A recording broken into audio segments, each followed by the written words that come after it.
there, folks, and welcome back to NTI's Japan Real Estate Podcast. I'm your host, Ziv Nakajima again, and this podcast is brought to you, among others, by our sponsor, Snaps.talk. If you want to look like a Hollywood star on your social media, or capture a special moment like a child's birthday, or you need high-resolution photos for a sales brochure of your company's website, Snaps.talk, they offer professional photography and videography shootings for social media and print, obviously, in Tokyo. They're experienced, they're flexible, they're affordable. Rates start at only 3,000 yen, so about $30. And photos can be delivered as data, of course, or printed out in several sizes, so from postcard to poster, whatever you want. Don't be shy, contact snaps.talk, T-O-K, at gmail.com for inquiries. And check out Alex Watanabe, the owner of the company. His Instagram profile is called Tokyo Night Owl. So check out some of his work, phenomenal stuff. Okay, so for today's episode, here's a recording of a call that I've had with a lovely couple from Australia just a while back. Regular visitors to Japan, although obviously they haven't come here for a while. And they were wondering whether it would make sense to purchase a holiday home, an investment property, or both. They're mainly interested in Kyoto, but they were wondering whether an investment elsewhere would make more sense and whether it's at all feasible to start with one, then convert to the other. So an investment property which they could then use to live in, or a place to stay that they can then use for rental income. So really a conversation that's all about property profiles, tenancy terms and conditions, and probably timing above all. So what comes first, what's feasible, what's not. Great little chat. Hope you enjoy it, and I shall see you again on the other side. Okay, so I've read through your email. You were initially thinking about a holiday home, but then you've sort of expanded your horizons? Yes, after listening to some of your podcasts, you've sort of inspired us to think outside the box a little bit, or a little bit more actually. But initially, and that's still the core plan, is to buy a house, a property in Kyoto. Yep. And because we both love Kyoto, it's one of our favorite places in Japan. And I'm a furniture maker. We both run a furniture making school, and we're both very much interested in, traditional crafts. And we feel like Kyoto is the best spot to sort of, to have a home away from home kind of thing. Yes, it is a bit of a home away from home, Japan, and so that's still our main goal, to find a place in Kyoto, and we'd like to spend up to about 6 months a year in Kyoto. And listening to some of we recently went up for a drive at Easter time to Echuca, and we were listening to some of your podcasts, and very, very interested in all the information that we gained from quite a few of those podcasts that you presented. And we're both kind of mildly interested in maybe purchasing an apartment too, as an investment. And you come to Japan regularly, do you? What's that, sorry? You come to Japan regularly, do you? Well, not as regular as we'd like. Not at the moment. That's a future goal. But we were supposed to be there last September. Yeah. And no one's going anywhere at the moment, only. Yeah. And that got cancelled, of course. And so this special ceremony in Nagasaki that Jackie was going to they're trying to run it this year, but I'm very doubtful. So I don't think we'll get there this year as well. And so we're really hoping to get there as soon as possible, just to scout and stay in Kyoto for a little while just to check it out. We've been to Kyoto maybe 7 or 8 times over the years. And of course, we lived in Japan in the 90s, and we both travelled to Kyoto quite a few times then. So, right. So you're quite familiar with it. And when you say, I'll just focus on the holiday home aspect first. When you say to buy, and you mentioned that you're a woodworker, but are you talking about a traditional type of Japanese home? Because the carpentry on those is quite a bit different to what we're used to in the West. Yes, absolutely. Yeah, we're very interested in a traditional home, but I have a suspicion they're either popular or more expensive, but I'm not sure. We've only been sort of logging on to one website to gain an idea of what's available, and I think this website specialises in fairly expensive properties. Yeah. But, is it an English or Japanese website? It's a Japanese real estate agent. Yeah. And they seem to specialise in providing properties for foreign people, and they're based in Kyoto, I think. Well, that might be why it's expensive too. I mean, the few real estate companies in Japan that do cater to foreigners do that because they can charge a higher premium. Yes. So it's not necessarily. I mean, we might even find maybe not the same property, but similar properties that are just on the native Japanese websites that are strictly in Japanese and dealing strictly with Japanese buyers. We might find them a lot cheaper. That's often been the case for us.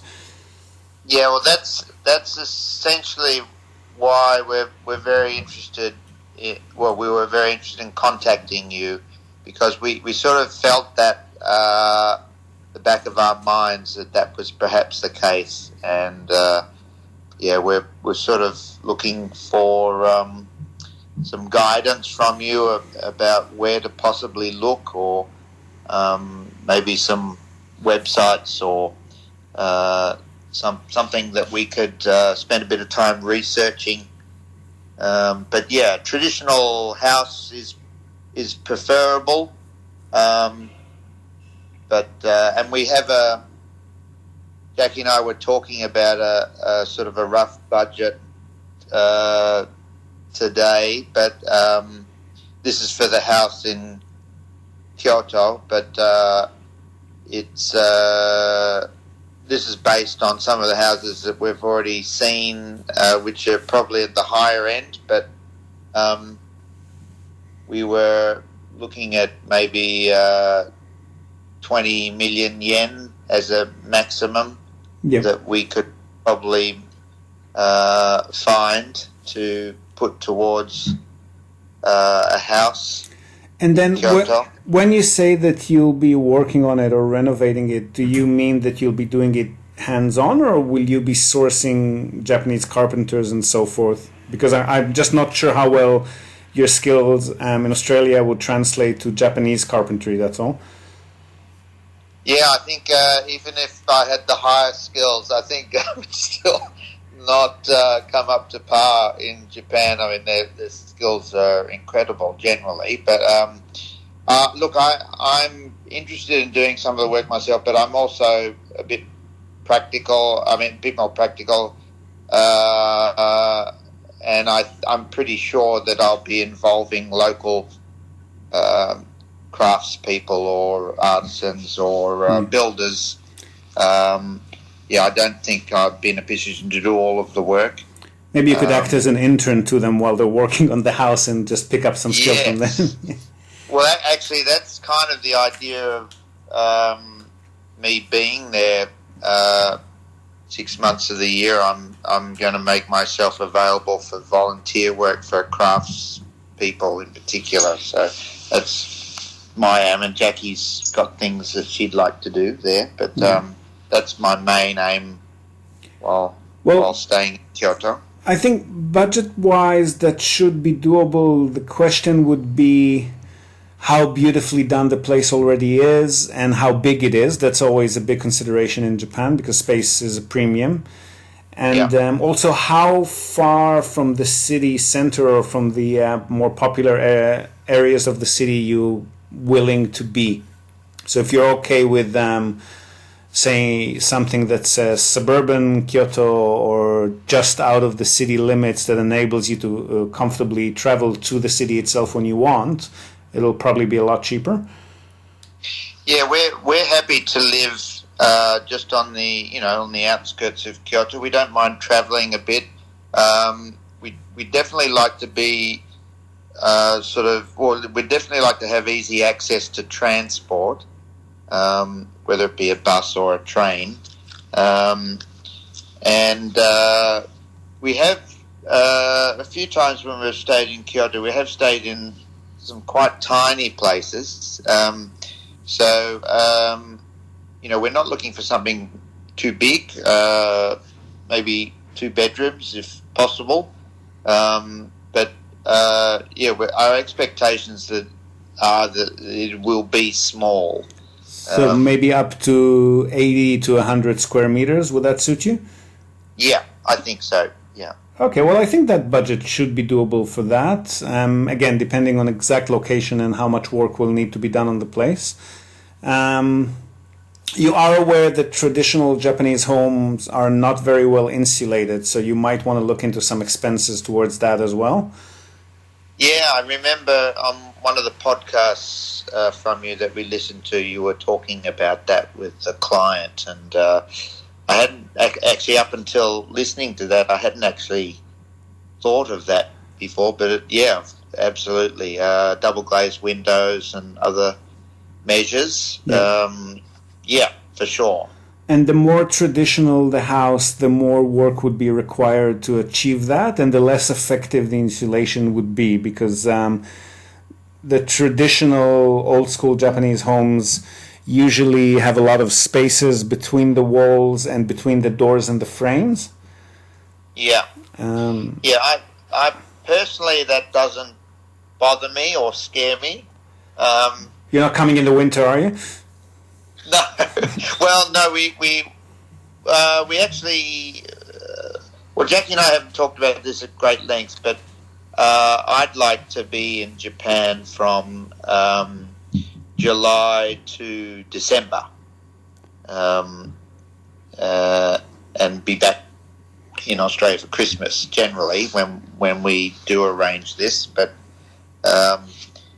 yeah, we had about 7 winters in Japan. They can be quite cold, and crisp. Well, coming from Melbourne, it's not a huge difference, I would say. No. Melbourne's balmy compared to... Well, Melbourne winters are balmy compared to... Well, actually, no, there's not a great deal. It's probably about 5 to 8 degrees difference, I would say. Yeah, and Kyoto specifically is insulated by all those mountains, so it's probably not as cold as some other parts of the country. Okay, and so that I think should be doable within your budget. And what were you thinking on the investment front? Right, well, that we have actually less of an idea, because it's really just been a recent thought, and like I said, based on listening to some of your great podcasts, and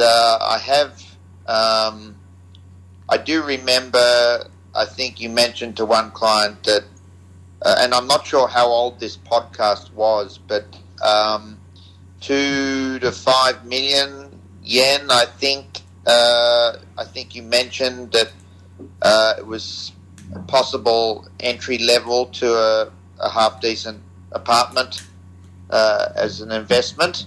Yes, that's correct. Yeah, but the lower end of that is going to be not very high on the potential capital growth, because it's going to be a prefectural capital or not a secondary third tier city. So population numbers and industries might still be okay, but they're not going to be standing to gain in value as much as more central properties would be.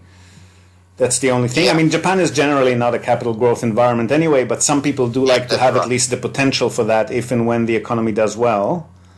Yeah. So the lower end, the 2-3 million yen end, is probably not going to have much of that. It will have higher cash flow in comparison with, say, the 4-5-6 million yen places, which would be more central metro properties. So the cash flow would be lower, but they would stand to gain more in value if and when that happens. Yeah. But both are doable, the lower end and the higher end of that.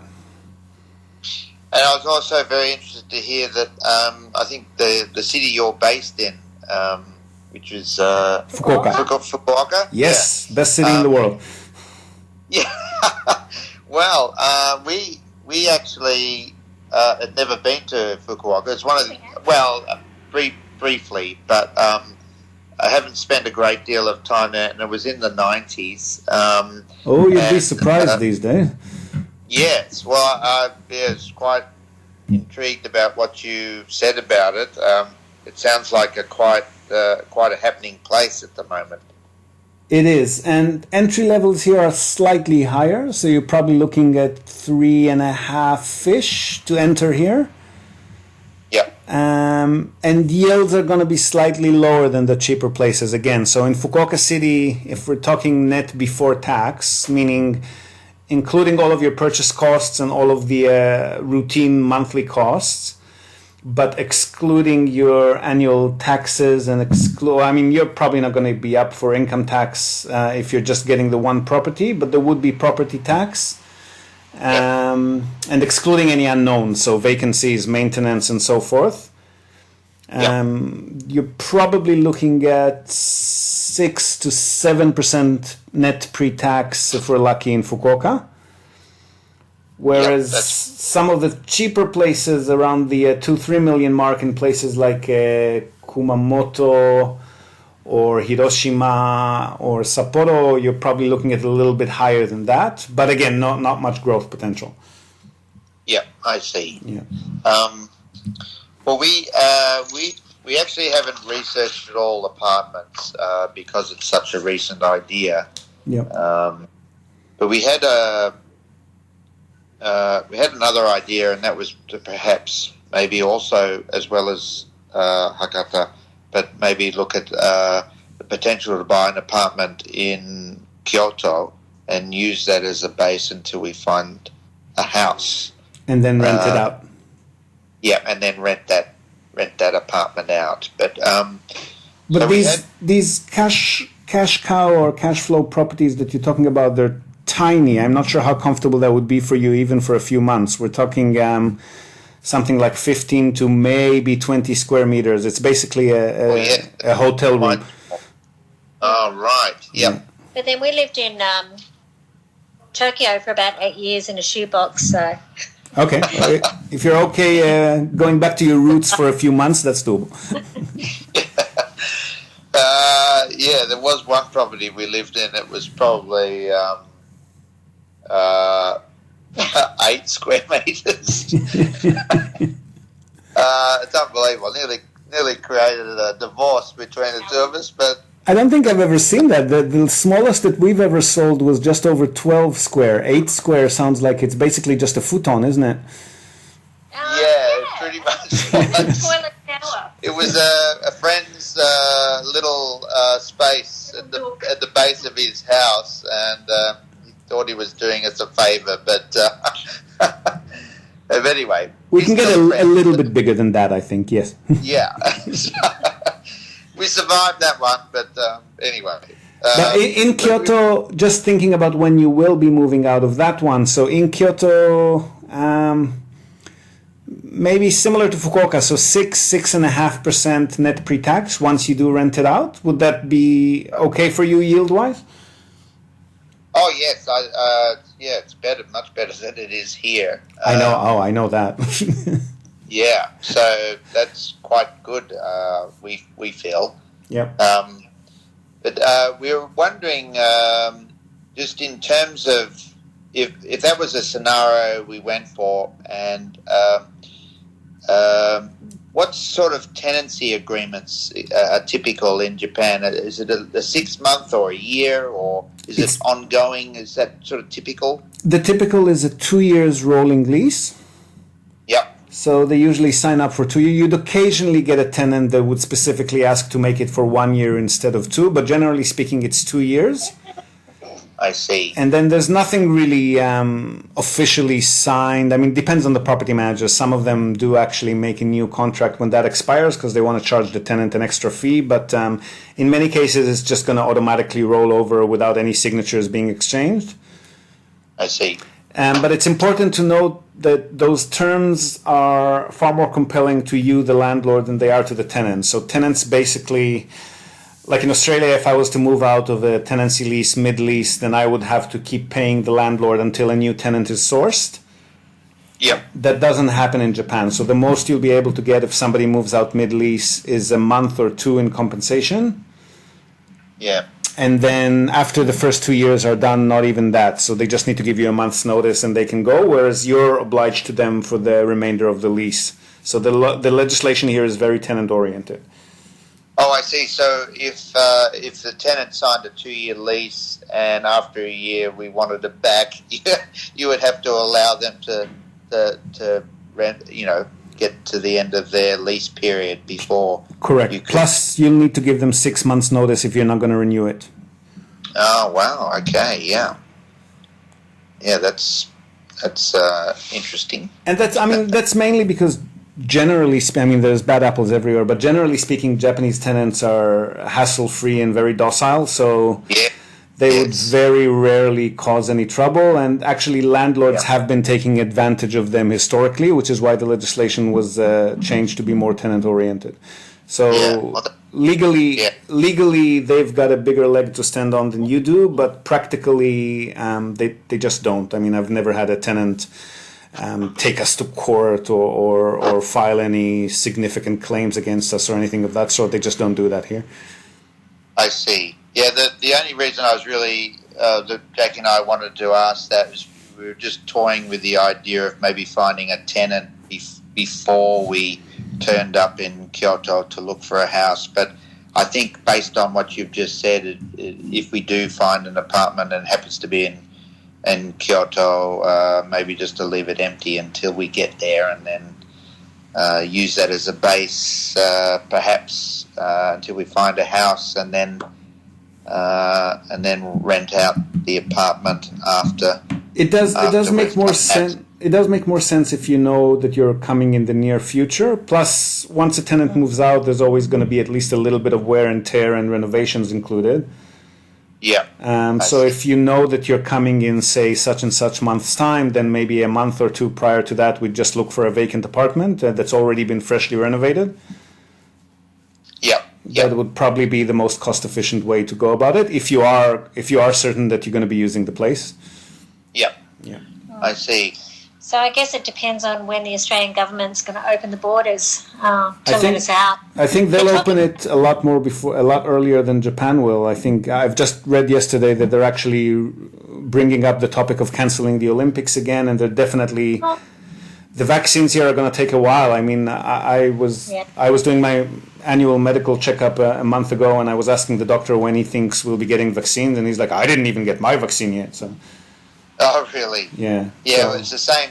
It's the same deal here, where Australia's really struggling to obtain vaccines for the population because, I guess from the manufacturer's point of view, we're not a priority because we've dealt with COVID so well in Australia. So plus, money talks, right? Yeah, money talks. It sure does. So here we're not expecting a general population rollout before, I'd say, September, October at a best case scenario. Yeah. And even after that, I'm not sure how quickly they'd be opening up the borders. So the fact that Australia is already considering the bubble with New Zealand sort of clues me into the fact that it's probably going to happen a lot faster border-wise in Australia than it will here. Yeah, that travel bubble has started. It has started. It has started officially, and they're talking. I've heard mention of Singapore as another potential, and Japan is another one. And Japan, but I've also heard that Japan's going through another wave at the moment. I think the numbers are increasing. Wave-ish, yes. We're up to, I think, 2,500 or 3,000 cases daily. Wow. But that's news to me. I mean, I'm glad that Australia is considering it. I'm just not sure how much Japan is actually considering it, to be honest. Yeah, definitely takes the two countries to make that decision. But it would be good. Yeah. I was just going to ask you, I've noticed something on one of the websites that we have been looking at that really fascinated me, and there was one house in Kyoto. It was in quite nice condition, but it was extremely cheap.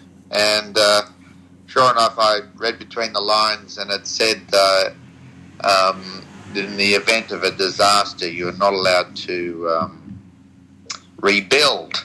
Yes, that's because the landing zoning regulations have changed since build. Yeah. There are some ways around that. So if the house has a concrete base, for example, and you then construct on that same base, it's officially considered a renovation and not a rebuild. Right. But that would take some serious digging into and maybe an inspection by an architecture company before we can confirm that's going to be the case, whether that's going to be possible or not.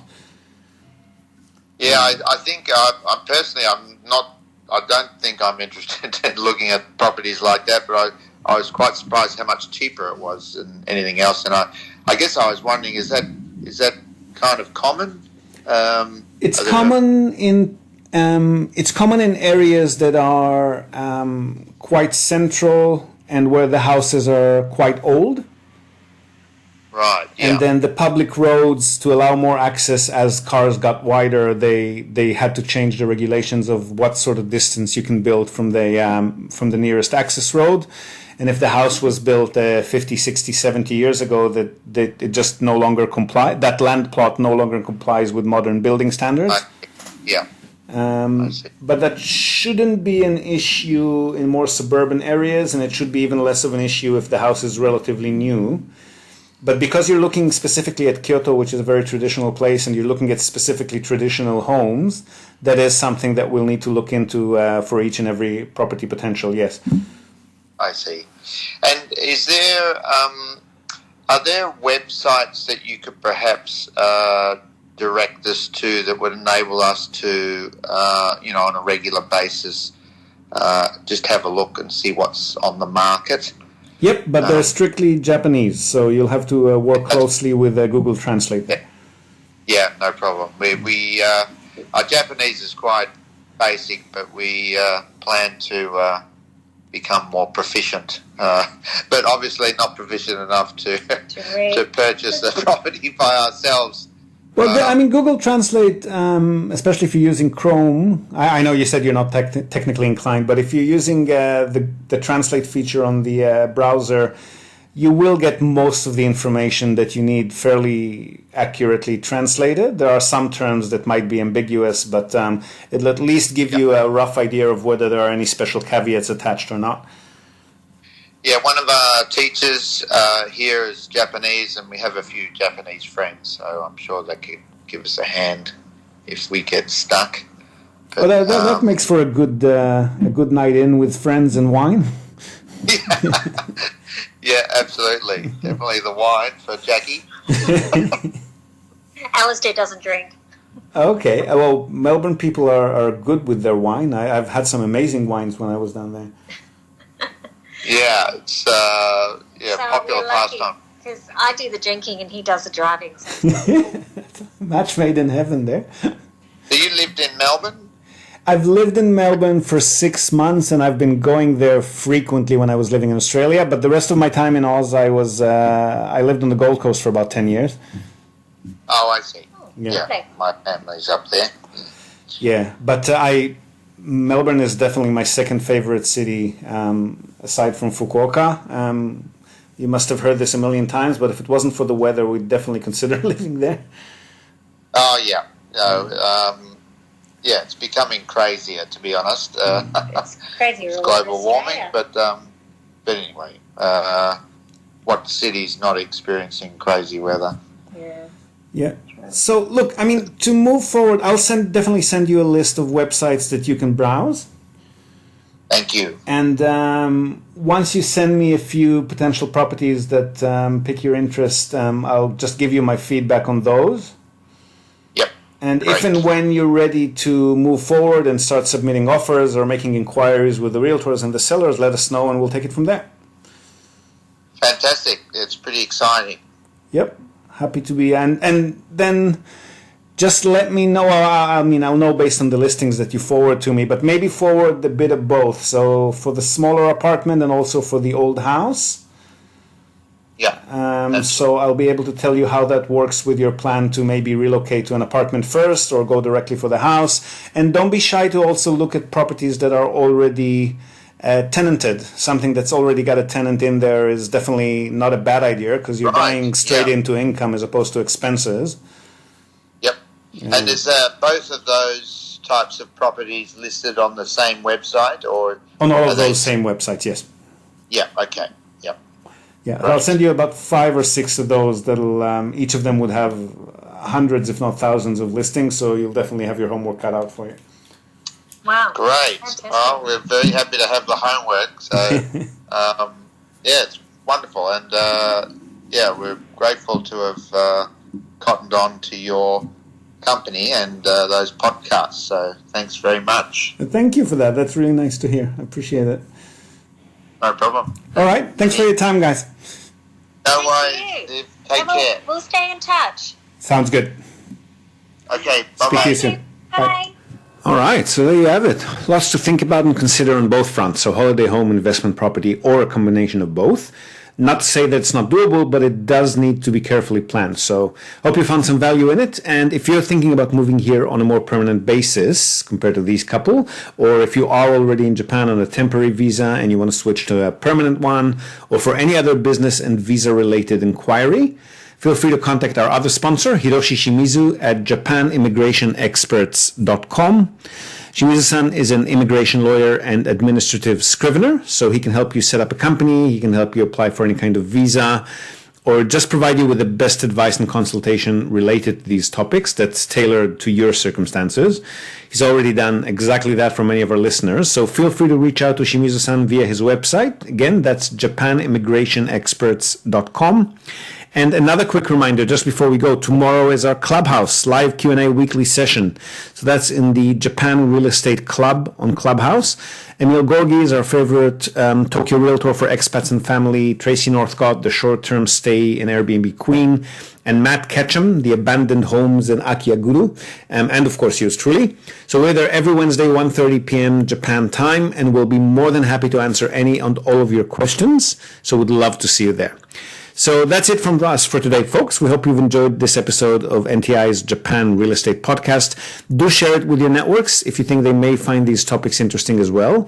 And of course, leave us a short rating or review on the iTunes Store or Spotify. Oh, almost forgot. We've just upgraded our website. So if you've never seen it, or if you've only seen the old version, don't be shy. It looks really nice and gorgeous now. It was done by Orange Rabbit Design Company. We'll link to their website in this episode's show notes. They're phenomenal web designers. So drop into the website for a visit. Check out some of the articles. We're slowly repopulating it with content. Some of our best YouTube videos, sample properties that we've got on there, some really beautiful holiday homes that we've uploaded recently, and also a nice selection of investment properties that you'll probably love as well if you're that way inclined. So have a look, nippontradings.com, NIPPON Tradings with an S, all one word, nippontradings.com. Let us know what you think. So we hope to have you with us again next time, and until then, have a great day or night, wherever or whenever in the world you might be. Yoroshiku.